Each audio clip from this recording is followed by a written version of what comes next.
ಬಹುಶಃ ಏಕವಚನದ ರೂವಾರಿಯೇ ನಮ್ಮ ಸಿದ್ದರಾಮಯ್ಯ.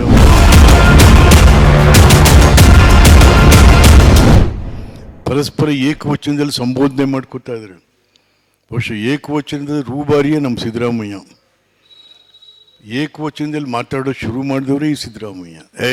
ಅದು ಹಾಗಾಗಿ ನಿಜಕ್ಕೂ ಅಸಹ್ಯ ಇವತ್ತು.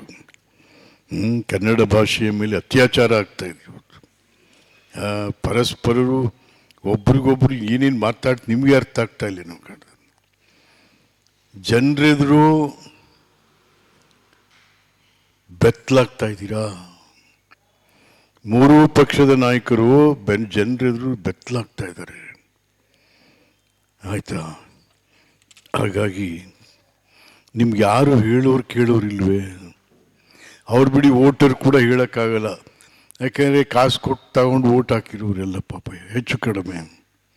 ಅವರು ಯಾರು ನಿಮ್ಗೆ ಹೇಳೋಕ್ಕಾಗ್ತಾ ಇಲ್ಲ. ನಿಮಗೆ ಅವರು ಯಾರು ಹೇಳೋಕ್ಕಾಗ್ತಾ ಇಲ್ಲ.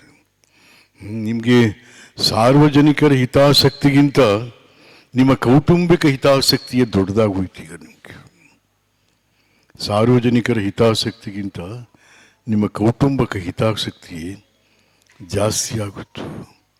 ನೀವ್ಯಾರು ಕೂಡ ನಾಡನ್ನು ದೂರದೃಷ್ಟಿಯಲ್ಲಿ ಇಟ್ಕೊಂಡು ಅದರ ಅಭಿವೃದ್ಧಿ ಬಗ್ಗೆ ಆಗ್ತಾ ಇಲ್ಲ. ನಾವು ನೀವೆಲ್ಲ ನಮ್ಮ ಮಕ್ಕಳ ಭವಿಷ್ಯದ ಬಗ್ಗೆ, ನಮ್ಮ ಮಕ್ಕಳ ಭವಿಷ್ಯದ ಬಗ್ಗೆ ನಿಜ. ದೇವರಾಜರ ಸಂತ ಪುಣ್ಯಾತ್ಮ ನಮ್ಮಂಥವ್ರನ್ನೆಲ್ಲ ತಂದರು. ನಾವ್ಯಾರನ್ನು ತರ್ತಾ ಇದ್ದೀವಿ? ನಮ್ಮ ಮಕ್ಕಳು ತರ್ತಾ ಇದ್ದೀವಿ. ಇದು ಸತ್ಯ. ಇದು ಯಾರನ್ನು ತರ್ತಾ ಇದ್ದೀವಿ? ಕುಮಾರಸ್ವಾಮಿಯವರು ಅವ್ರ ಮಕ್ಕಳು ತರಬೇಕು, ಯಡಿಯೂರಪ್ಪನವರು ಅವ್ರ ಮಕ್ಕಳು ತರಬೇಕು, ಸಿದ್ದರಾಮಯ್ಯ ಅವ್ರ ಮಗನ ತರಬೇಕು. ನಿಮಗೆ ನಾಡಿನ ಹಿತಾಸಕ್ತಿಗಿಂತ, ನಾಡಿನ ಅಭಿವೃದ್ಧಿಗಿಂತ, ನಾಡಿನ ಅಭಿವೃದ್ಧಿಯ